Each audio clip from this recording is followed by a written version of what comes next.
Cinema शौकीन सबका स्वागत करता है। आज हम बात करने वाले हैं मजल के बारे में। ये कहानी है एक पुलिस ऑफिसर की जिसके कुत्ते को कुछ गुंडे मार देते हैं। तब से ये ऑफिसर पागल हो जाता है। इसे किसी भी कीमत पे अब बदला लेना है। कहानी की शुरुआत होती है और हम एक पुलिस ऑफिसर को देखते हैं जिसका नाम है जेक। जेक के पास एक स्निफर डॉग है जिसका नाम है K9। जेक अभी पेट्रोलिंग में निकला हुआ है। रास्ते में वो बात कर रहा होता है K9 से। इस चीज को देख करके हमें पता लगता है कि वो अपने कुत्ते से कितना ज्यादा करीब है। तभी उसे खबर मिलती है कि एक जगह पर कुछ दिक्कत हुई है और वहां पर उन्हें एक स्निफर डॉग की जरूरत है। उसके साथी बताते हैं कि जितनी जल्दी हो सके K9 को लेकर के आओ हमारे पास। तब जेक वहां पे पहुंच जाता है। हम देखते हैं कि यहाँ पर छोटी मोटी झोपड़ियां बना करके लोग रह रहे हैं। जेक आ चुका है बाहर। K9 अभी भी उसकी गाड़ी के अंदर है। वो सबसे पूछ रहा है कि आखिर क्या दिक्कत है। तब वो लोग बताते हैं कि अभी वो लोग एक क्रिमिनल का पीछा कर रहे थे। वो भागते हुए यहाँ पर आया, तभी उसकी गाड़ी टकरा गई और वो गाड़ी से निकल के जा करके कहीं पे छुप गया है। हमें इस बात पे शक है कि कहीं उसकी गाड़ी में भी कुछ रखा हुआ है, शायद ड्रग्स हो सकता है, इसीलिए हमें K9 की जरूरत है। अब तुरंत जेक लेकर के आता है K9 को बाहर। सबसे पहले K9 ढूंढ करके निकालता है ड्रग्स को, मगर अब उसने गाड़ी को भी सूंघ लिया है, जिससे वो पता लगा सकता है कि इसके अंदर से भागा हुआ आदमी कहाँ गया हुआ है। तभी हम एक और ऑफिसर को देखते हैं जिसका नाम है हर्नांडीज। वो जेक के पास आकर के कहता है कि मेरा एक खबरी भी यहाँ पर रहता है। उसने मुझे बताया कि किसी न किसी यहाँ पर झोपड़ी में छुपा हुआ है वो आदमी। तब जेक आगे बढ़ता है K9 को लेकर के। सारी झोपड़ियों को सूंघने के बाद एक जगह पे जाकर के वो रुक जाता है। जेक समझ चुका है कि वो आदमी इसी के अंदर है। वो अपने एक साथी को बुलाता है और चिल्ला करके कहता है कि हम तुम्हें कुछ नहीं करना चाहते, चुपचाप बाहर आ जाओ। तभी वो आदमी गोली चला देता है। गोली सीधा आकर के लगती है दूसरे पुलिस वाले को। वो जमीन पे गिर जाता है। अब हर तरफ अफरा तफरी का माहौल है। हर्नांडीज यहाँ पर बैकअप बुलाता है। जेक अपने कुत्ते K9 को देख रहा है कि वो ठीक तो है। तभी उस आदमी को मौका मिल जाता है यहाँ से भागने का, मगर जेक इतनी आसानी से उसका पीछा नहीं छोड़ेगा। वो अपने कुत्ते के साथ उसके पीछे भागना शुरू कर देता है। वो आदमी भागते हुए चला जाता है एक बिल्डिंग के अंदर। तब जेक भी उसके पीछे जाता है। वो जानता है कि आदमी कहीं ना कहीं अंधेरे में छुपा होगा। तब वो K9 को छोड़ देता है और कहता है कि जा करके उस आदमी को ढूंढो। ये दोनों धीरे धीरे आगे बढ़ रहे हैं। तभी K9 पकड़ लेता है एक आदमी को। जैसे ही जेक जाकर के देखता है, तब उसे एहसास होता है कि वो क्रिमिनल बहुत ही चालाक है। उसने अपना कपड़ा निकाल करके रख दिया इस आदमी के ऊपर और यहाँ से भाग गया। ये वो आदमी नहीं है। मगर अब जेक इन सारी चीजों को समझ ही रहा होता है। तभी पीछे से चला आता है वो आदमी और गोलियां चलाने लगता है। गोलियों को देखने के बाद अब जेक छुपा हुआ है। जैसे ही वो आदमी आगे बढ़ता है, जेक शूट कर देता है उसे। वो आदमी गिरता है खिड़की से बाहर। तब जेक को एहसास होता है कि शायद K9 को गोली लगी है। K9 के पास आते ही वो समझ जाता है कि K9 अपनी आखिरी सांसें ले रहा है। अब जेक उसे गोद में उठा करके भाग रहा है। भागते हुए वो आता है एम्बुलेंस के पास और कहता है कि इस कुत्ते को बचाओ। वहां पर जो आदमी है कहता है कि पहले हम इंसानों को बचाएंगे, फिर कुत्तों की बारी आएगी। इस बात को सुनने के बाद जेक भड़क करके मारने लगता है उसे। थोड़ी देर के बाद उसे पता लगता है कि K9 ने अपना दम तोड़ दिया। सारे लोग इस चीज को देख करके दुखी हैं। K9 एक पुलिस ऑफिसर था। सरकार पूरे सम्मान के साथ उसका अंतिम संस्कार करती है, मगर जेक अब अंदर से टूट चुका है। उसने अपने साथी को खो दिया जो उसे सबसे ज्यादा प्यारा था। अब दिन रात वो ऐसे ही इसी शोक में डूबा रहता है। थोड़े समय के बाद उसके ऊपर कार्यवाही बैठाई जाती है। कार्यवाही में उससे पूछा जाता है कि तुम्हारे एक साथी को गोली लगी थी, वो जमीन पे गिरा हुआ था, फिर भी तुम अपने कुत्ते को लेकर के उस क्रिमिनल के पीछे क्यों भागे? तुम्हें सबसे पहले अपने साथी के पास जाना चाहिए था ताकि उसे तुम बचा सको। जेक कहता है कि मुझे उस वक्त सिर्फ वो क्रिमिनल नजर आया। तब वो लोग कहते हैं कि तुम्हें ट्रेनिंग में क्या सिखाया गया था कि किसी भी खतरनाक क्रिमिनल के पीछे जाने से पहले पूरा पैकअप लेकर के जाओ। तुम्हारी गलती की वजह से तुम्हारा कुत्ता मारा गया। जिस बिल्डिंग के अंदर तुम घुसे थे वहां पर और भी क्रिमिनल्स हो सकते थे, तुम्हारी भी जान चली जाती। तुमने जोश में आकर के गलत निर्णय लिया जो कि गलत है। फिर एक आदमी कहता है कि मुझे तुम्हारी मानसिक स्थिति के बारे में पता है। मुझे लगता है कि तुम फिर से बीमार हो रहे हो। 1 सप्ताह की छुट्टी लो और जाकर के अपना उपचार करवाओ। ये मीटिंग खत्म हो जाती है और जेक आता है बाहर। तभी उसकी मुलाकात होती है एक और ऑफिसर से जो उसकी दोस्त भी है। इस औरत का नाम है रामोस। जेक कहता है कि मुझे K9 के कातिल के बारे में हर कुछ जानना है। तुम्हारे पास अगर कोई भी जानकारी आती है तो सबसे पहले मेरे पास भेजना। इतना कहने के बाद जेक आता है लेलैंड नाम के एक आदमी के पास जो एक पूरी की पूरी कुत्तों की एकेडमी चलाता है। वो कुत्तों को लाता है, उन्हें ट्रेन करता है, फिर पुलिस में भर्ती करवा देता है। जेक यहाँ पर इसलिए आया हुआ है ताकि वो K9 की सारी चीजें उसे दे सके। लेलैंड जैसे उसे देखता है वो समझ जाता है कि अंदर से जेक बहुत दुखी है। तब वो उसे कहता है कि अगर तुम्हें कोई दूसरा कुत्ता चाहिए तो मैं तुम्हें अभी के अभी दे सकता हूँ। जेक कहता है कि नहीं। इतना कहने के बाद जब वो आ रहा होता है तभी उसकी नजर पड़ती है कुत्ते पे जो बहुत ही शांत बैठा हुआ है और उसे ही देख रहा है। बाकी सारे के सारे कुत्ते भौंक रहे हैं। जेक लेलैंड से पूछता है कि इसे क्या हुआ है। तब वो बताता है कि इसका मालिक बहुत ही वाहियात आदमी था। वो खुद भी नशा करता था और इसे भी नशा करवाता था। ये कुत्ता बहुत ही खतरनाक है। अब जेक वहाँ से निकलने के बाद सीधा वापस आता है उन्हीं झोपड़ियों के पास। अब यहाँ पर वो हर तरफ हर्नांडीज के खबरी को ढूंढ रहा है जिसका नाम है दांते, मगर दांते उसे कहीं भी नजर नहीं आता। वो हर जगह पूछताछ कर चुका है। तभी उसे जमीन पे एक शीशी नजर आती है जिसमें शायद कोई नशे की चीज थी। जैसे ही वो शीशी को उठाता है पुलिस वाले चले आते हैं और पकड़ लेते हैं उसे, मगर शक्ल देखने के बाद उन्हें पता लगता है कि ये खुद एक पुलिस वाला है। वो उसे कहते हैं कि तुम 1 सप्ताह के लिए सस्पेंडेड हो, यहाँ क्या कर रहे हो, अभी के अभी घर जाओ वरना तुम किसी मुसीबत में फंस सकते हो। जेक चला आता है घर पे। तभी रामोस उसके पास संदेश भेज करके कहती है कि मेरे पास तुम्हारे लिए कुछ है, आओ और आकर के मुझसे मिलो। तुरंत जेक पहुंच जाता है उसके पास। बातों ही बातों में वो पूरी रिपोर्ट देती है कि आखिर उस कुत्ते की मौत कैसे हुई है। मगर जेक के पास अब एक लीड है। शीशी पर जो आकृति बनी हुई थी वो उसे ड्रॉ करके दिखाता है और रामोस से पूछता है कि ये कौन लोग हैं और कौन इन नशीली चीजों को बेचता है। इस चीज को देखते ही रामोस कहती है कि ये बहुत ही खतरनाक लोग हैं, इनका पूरा का पूरा सिंडिकेट चलता है। तुम्हें इन लोगों से नहीं उलझना चाहिए क्योंकि बिल्कुल तुम अकेले हो, ना तुम्हारे पास कोई टीम है और ना ही तुम्हारी कोई मदद करेगा। मुझे पता है कि केनेन की मौत से तुम बहुत ही ज्यादा परेशान हो, मैं इस बात को समझ सकती हूँ। मेरी सलाह यही है कि फिलहाल अपने लिए एक दूसरा कुत्ता ले लो, तब कहीं तुम्हारा दिमाग शांत हो। जेक ऐसा ही करता है और पहुंच जाता है लेलैंड के पास। उससे कहता है कि मुझे वही कुत्ता चाहिए जो बिल्कुल शांत था। लेलैंड उसे समझाता है और कहता है कि ये कुत्ता बहुत ही खतरनाक है, इसने बहुत सारे लोगों की जान ली है, इसे संभालना थोड़ा मुश्किल भी हो सकता है। मगर जेक उसकी बात नहीं सुनता। वो जब उसके दांत देखता है तब उसे समझ में आता है कि ये कुत्ता इतना खतरनाक क्यों है, मगर फिर भी जेक उसे लेकर के चला आता है घर पे। पर ये कुत्ता अभी जेक की बात नहीं सुन रहा। जेक जब उसे खाना देता है तब सूंघ करके उसे छोड़ देता है क्योंकि कुत्ते अपने मालिक के हाथ से ही खाना खाना पसंद करते हैं। यहाँ से निकलने के बाद जेक सीधा पहुंचता है अपने थेरेपिस्ट के पास और पूरी बात बताता है कि आजकल वो किस परेशानी में है। तब थेरेपिस्ट उससे कहता है कि क्या पहले की तरह अभी भी तुम अपनी जान लेने की कोशिश करते हो? जेक कहता है कि नहीं, मगर उसे अपनी जिंदगी की पटरी को दोबारा राह पर लाना है। उसे याद आती है मिया जो उसके बगल में रहती है। कहीं ना कहीं जेक मिया को पसंद करता है और मिया भी उसे पसंद करती है। जेक उसे बाहर लेकर के चला जाता है कॉफी पीने के लिए ताकि फिर से अपनी जिंदगी की अच्छे से शुरुआत कर सके। अगले दिन हम लेलैंड को देखते हैं जो कुत्तों को ट्रेनिंग दे रहा है, मगर वो कुत्ते के मालिक को भी बताता है कि ये तुम लोगों की जिम्मेदारी है कि हमेशा तुम लोग अपने कुत्ते का ध्यान रखोगे।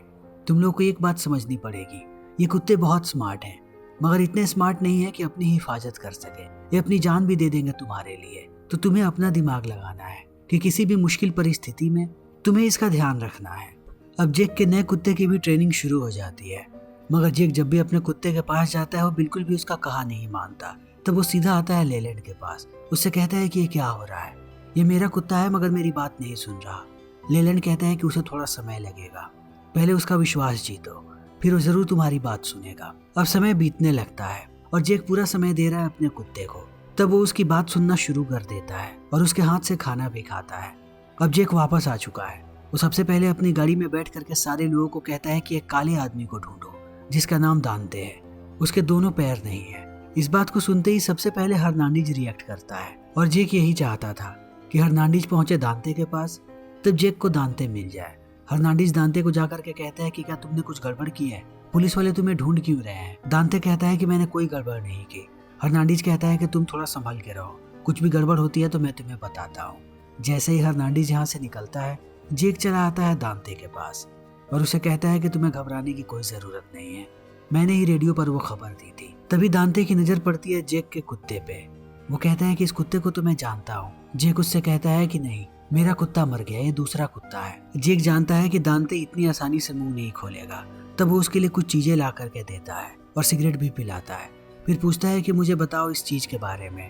एक शीशी पर यह आकृति बनी हुई थी, कौन है ये लोग? दांते कहता है कि ये बहुत खतरनाक लोग हैं और इतनी आसानी से तुम उन तक नहीं पहुंच पाओगे और ना ही तुम्हें कोई इनके बारे में बताएगा, तो अपना वक्त जाया मत करो। अब शाम को दोबारा मुलाकात होती है जेक की रामोस से। रामोस नए कुत्ते को देखने के बाद बहुत खुश है। जेक उसे कहता है कि मुझे उस गाड़ी की जानकारी चाहिए जिस दिन मेरा कुत्ता मरा। उस दिन वहां पर एक गाड़ी थी जिसके अंदर ड्रग्स थे और वो गाड़ी ब्लास्ट हो गई थी। उसके मालिक के बारे में सारी जानकारियां मुझे इकट्ठा करके दो। अगले दिन जेक जाता है डॉक्टर के पास और उसे झूठ कहता है कि उसे सब कुछ अच्छा लग रहा है। डॉक्टर रिपोर्ट भी तैयार कर देता है ताकि पुलिस वाले कोई भी बखेड़ा खड़ा ना करें जेक के लिए। जेक जब सुबह सुबह जॉगिंग के लिए जाता है तभी रामोस आकर के बता देती है उस कार के मालिक के बारे में जो कार ब्लास्ट हुई। सुबह सुबह जेक जाता है अपने कुत्ते को लेकर के ट्रेनिंग के लिए। आज उसके कुत्ते ने सबका दिल जीत लिया। उसने हर चीज सही तरीके से की है, जिसे देखने के बाद जेक भी खुश है। आज से वो ड्यूटी को ऑफिशियल तरीके से ज्वाइन कर रहा है। मगर जैसे ही वो चेंजिंग रूम में जाता है, दांते उस पर आकर के भड़क जाता है और कहता है कि मेरे खबरी से दूर रहा करो। अगर आइंदा तुम दांते के पास गए तो मुझसे बुरा कोई नहीं होगा। मगर जेक इन बातों पे ध्यान नहीं देता। वो अपने कुत्ते को लेता है और निकल पड़ता है उस आदमी के घर पे जाने के लिए जिसका एड्रेस उसे रामोस ने दिया है। मगर वो जानता है कि इतनी आसानी से वो घर के अंदर नहीं घुस सकता। तब वो अपना दिमाग लगाता है। एक नंबर से पहले मालिक के नंबर पे कॉल करके बोलता है कि आपके घर में चोरी हो रही है।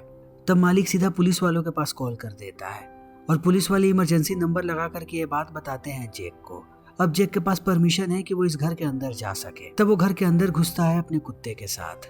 उसे पता लगता है कि यहाँ पर चारों तरफ नशीली दवाइयाँ बनाई जा रही हैं। तभी इन्हें ऊपर से आवाज आती है और कुत्ता सबसे पहले जाता है ऊपर। उसके पीछे पीछे जेक भी आता है। यहाँ पर एक और कुत्ता है जो हमला कर देता है जेक पे। इस चीज को देखते ही जेक का कुत्ता टूट पड़ता है दूसरे कुत्ते पे। तभी एक आदमी आता है और वो भी हमला कर देता है जेक पे।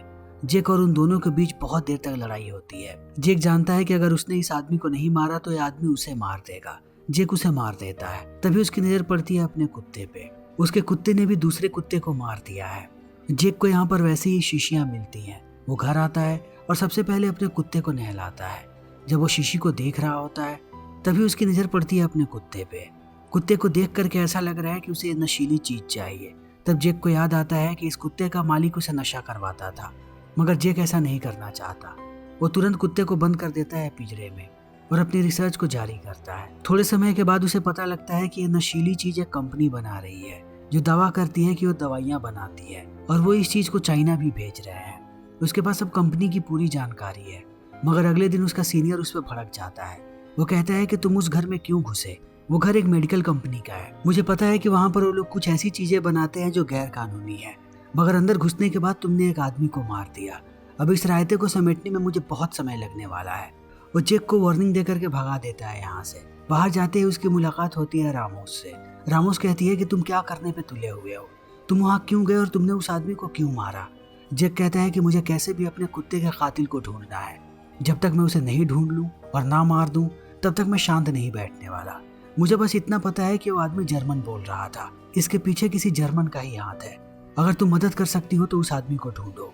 यहाँ से निकलने के बाद सीधा जेक जाता है उस कंपनी के खुफिया एड्रेस पे। धीरे धीरे वो आगे बढ़ता है अपने कुत्ते के साथ। तभी उसकी नजर पड़ती है एक आदमी पे जो लैब के अंदर बैठा हुआ है। जेक उस पे बंदूक तान देता है। तभी वो आदमी देखता है जेक के कुत्ते को। वो जेक से कहता है कि ये कुत्ता अभी तक जिंदा कैसे है? इसका मालिक सैंटियागो कहाँ पे है?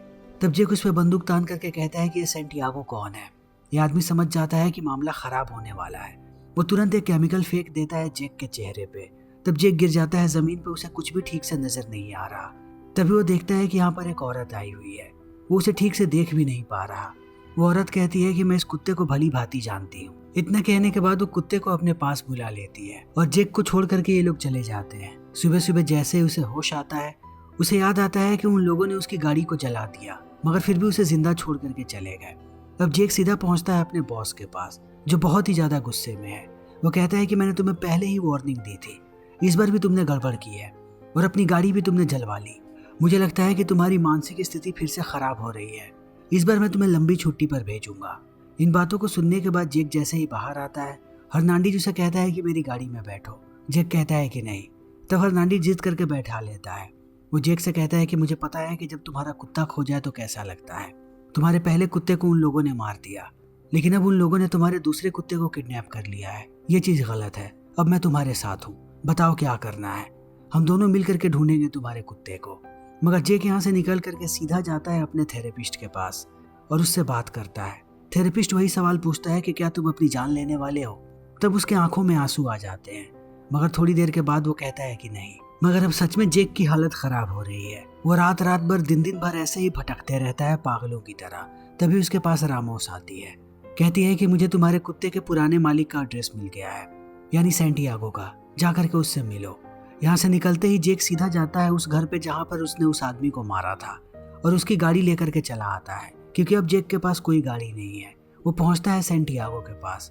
उससे कहता है मुझे तुम्हारी मदद चाहिए, तुम्हारे पुराने कुत्ते को मुझे ढूंढना है। उसके बारे में मुझे हर चीज जाननी है।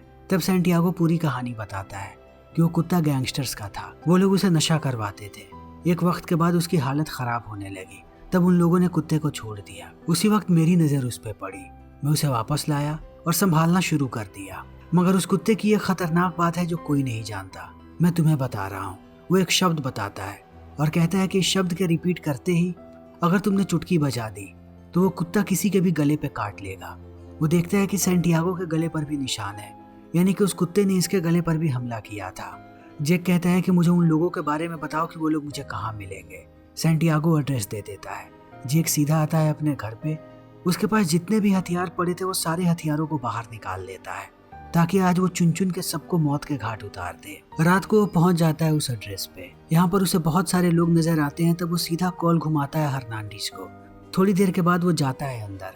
उसने देखा था कि 2 लोग गए हैं इस घर के अंदर। जब वो कान लगा के सुनता है तभी वो लोग अंदर से गोली चलाने लगते हैं और अपने कुत्ते भी इसके ऊपर छोड़ने लगते हैं। मगर ये सारे लोग जेक को मारते तभी हर्नांडिस एक एक करके सबको शूट करने लगता है।